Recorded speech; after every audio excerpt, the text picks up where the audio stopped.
Riedukim model në Shqipëri, kur të burgosurit votojnë si prokurorët. Rezultatet e votimit në burgun 302 në Tiranë nuk janë thjesht një detaj statistikash zgjedhore, janë një pasqyrë e trishtë dhe ironike e gjendjes ku ka degraduar demokracia në Shqipëri.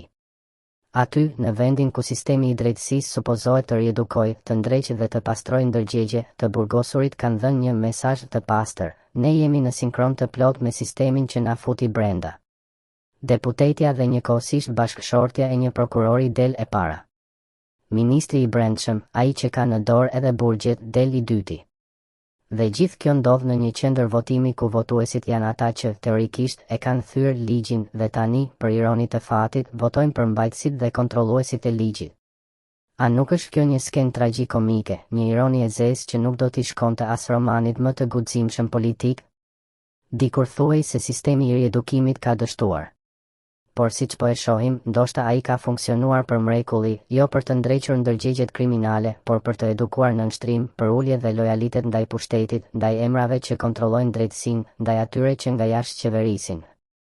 E nga brenda burgjeve marrin votën e duhur.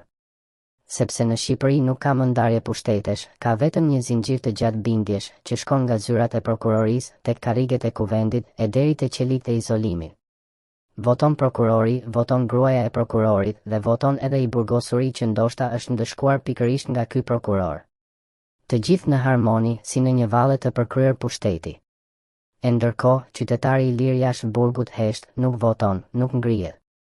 Ndoshta sepse është i lodhur, ndoshta sepse është më i burgosur se vetë të burgosurit. Ky është absurdi shqiptar, sistemi i drejtësisë i riedukon më mirë të mbyllurit se sa të lirët.